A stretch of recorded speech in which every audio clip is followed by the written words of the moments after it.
अस्सलामुअलैकुम वरहमतुल्लाहि वबरकातुहू। इस चैनल पर खुशामदीद। आज के इस लेक्चर में हम स्टार्ट करने जा रहे हैं फिजिक्स 9th क्लास की बुक का चैप्टर नंबर 3 डायनामिक्स। आज के इस लेक्चर में हम देखेंगे इंट्रोडक्शन टू डायनामिक्स और basic terms related to dynamics. तो चलो शुरू करते हैं। सबसे पहले हम देखते हैं what is dynamics. The branch of mechanics that deals with the study of motion of an object and cause of its motion is called dynamics।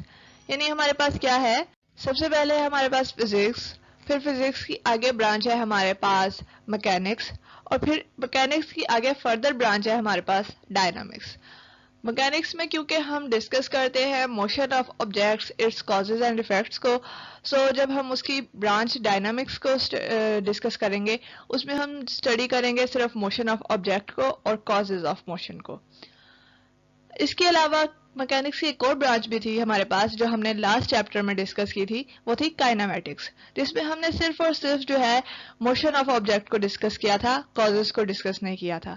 जब हम कॉजेज को भी साथ डिस्कस करते हैं मोशन ऑफ ऑब्जेक्ट के साथ, तो जो ब्रांच बनती है हमारे पास मैकेनिक्स की वो होती है डायनामिक्स।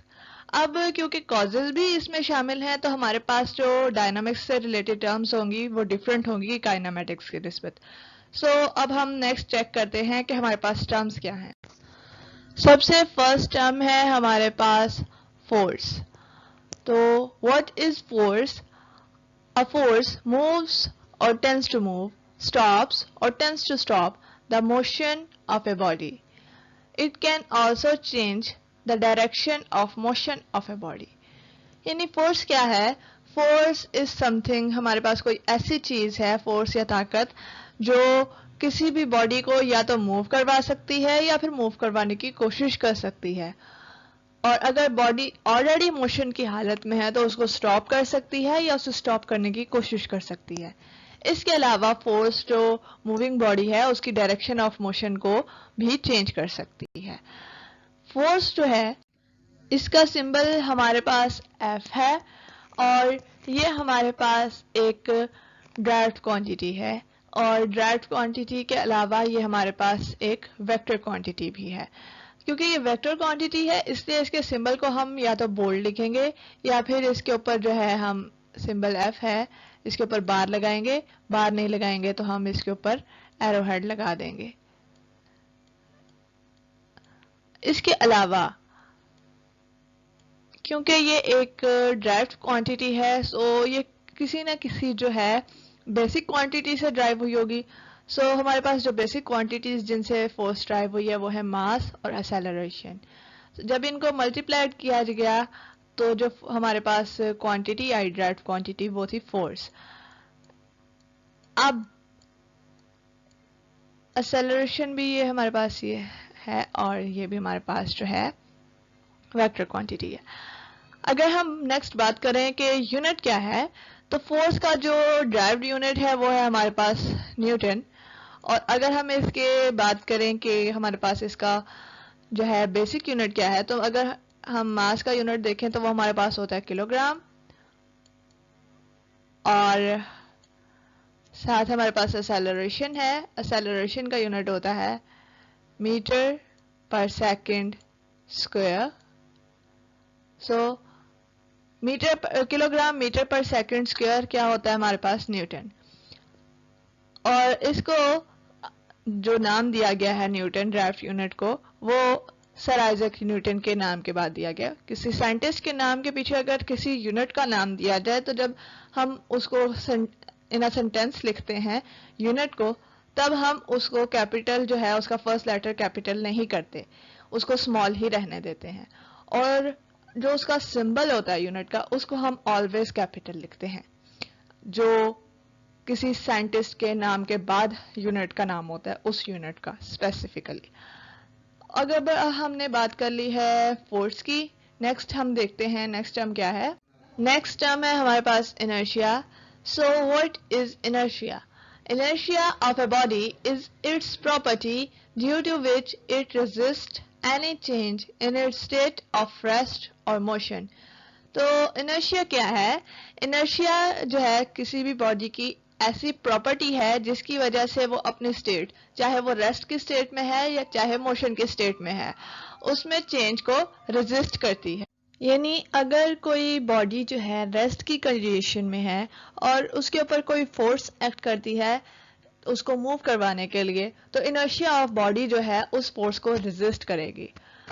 अब इस इनर्शिया की रेजिस्टेंस की वजह से जो फोर्स होती है उसको वो उतनी ही ज्यादा लगती है, चाहे वो उसको मूव करवाने के लिए लगे चाहे वो उसको स्टॉप करवाने के लिए लगे। अब जितना ज्यादा मास होगा बॉडी का उतना ही ज्यादा इनर्शिया होगा, और फिर इनर्शिया जितना ज्यादा होगा उसी के हिसाब से फोर्स भी उतनी ही ज्यादा लगेगी चेंज करने के लिए। जो स्टेट है बॉडी की, चाहे वो रेस्ट की स्टेट है चाहे वो मोशन की स्टेट है, उसमें चेंज लाने के लिए जो फोर्स लगेगी वो भी उतनी ही ग्रेटर होगी। इसके बाद जो है इनर्शिया के बाद हमारे पास नेक्स्ट टर्म है momentum. So what is momentum? Momentum of a body is its quantity of motion it possesses due to its mass and velocity। यानी मोमेंटम हमारे पास क्या है? मोमेंटम हमारे पास बॉडी की ऐसी क्वांटिटी ऑफ मोशन है जो वो पोजेस करती है अपने मास और वेलोसिटी की वजह से। इसका जो सिंबल है हमारे पास वो है P। अब क्योंकि ये हमारे पास अगेन एक वेक्टर क्वांटिटी है इसलिए हमने इसके जो है सिंबल है इसको बोल्ड किया हुआ है। बोल्ड नहीं करना तो हमने इसके ऊपर बार लगानी है या फिर हमने एरो हेड लगाना है। अब ये वेक्टर क्वांटिटी होने के साथ साथ हमारे पास एक ड्राइव्ड क्वांटिटी भी है, और जिन यूनिट्स जो है हमारे पास जो इसकी क्वांटिटीज हैं, बेसिक क्वांटिटीज जिनसे वो ड्राइव हुई है वो है मास और वेलोसिटी। सो इस वजह से जो इसका फॉर्मूला है वो है momentum is equals to mass into velocity.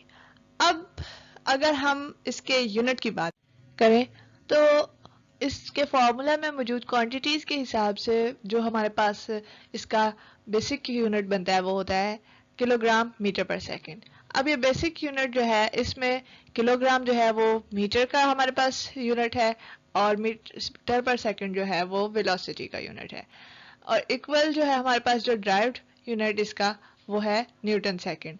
इसको हम प्रूव भी कर सकते हैं दोनों साइड से कि अगर हम इसका ड्राइव्ड यूनिट लें उसकी मदद से हम इसका बेसिक यूनिट भी प्रूव कर सकते हैं कि किसके इक्वल है, और अगर बेसिक यूनिट लें तो उसकी मदद से हम उसका ड्राइव यूनिट भी प्रूव कर सकते हैं।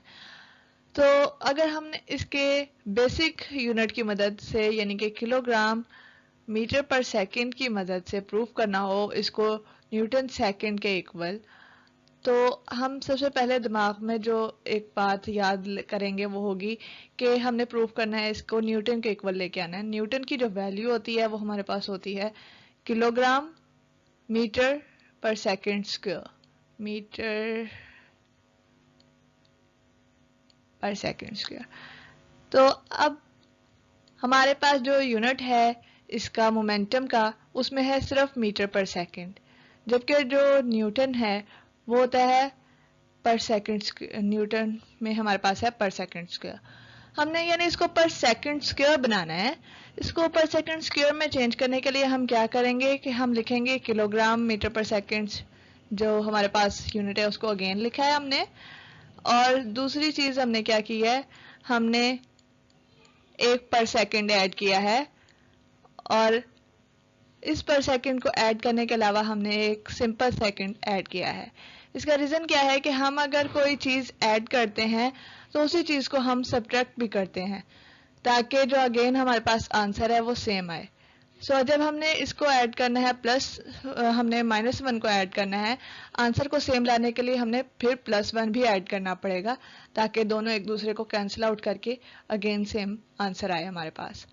सो अब यहाँ पे हमारे पास किलोग्राम मीटर पर सेकंड में हमारे पास एक पर सेकंड है, दूसरा पर सेकंड हमने खुद लगा लिया है। ये दोनों मिलके बन जाएंगे हमारे पास किलोग्राम मीटर पर सेकंड स्क्वायर, जो कि इक्वल आ गया हमारे पास न्यूटन के। यहाँ पे इक्वल के sign is equals to Newton बना, और इसमें हमारे पास ये प्लस वाला सेकंड बाकी रह गया था। सो जब हमने इसको साथ वैसे ही लिख लिया मल्टीप्लाइड फॉर्म में, तो ये हमारे पास किसके इक्वल आ गया, न्यूटन सेकंड के इक्वल। इससे हमें पता चल गया कि जो हमारा बेसिक यूनिट था किलोग्राम मीटर पर सेकंड, वो इक्वल होता है न्यूटन सेकंड के, जो कि हमारे पास मोमेंटम का ड्राइव यूनिट है। यूनिट्स को डिस्कस करने के साथ हमारा मोमेंटम वाला जो टर्म है वो कम्प्लीटली डिस्कस हो चुकी है। इसके साथ हमारा आज का लेक्चर भी कंप्लीट हो चुका है। आज के लेक्चर में हमने क्या क्या देखा था? आज के लेक्चर में हमने चैप्टर नंबर 3 स्टार्ट किया था, जिसमें हमने डायनामिक्स की डेफिनेशन को चेक किया था और उसको हमने काइनेमेटिक्स के साथ कंपैरिजन किया था, और फिर हमने टर्म्स चेक की थी डायनामिक्स की, जिसमें हमारे पास थी फोर्स, मोमेंटम और इनर्शिया। और इस सारी डिस्कशन के साथ जो है हमारा आज का लेक्चर जो है यहीं पे क्लोज हो गया है। So till the next lecture, take care, अल्लाह हाफिज।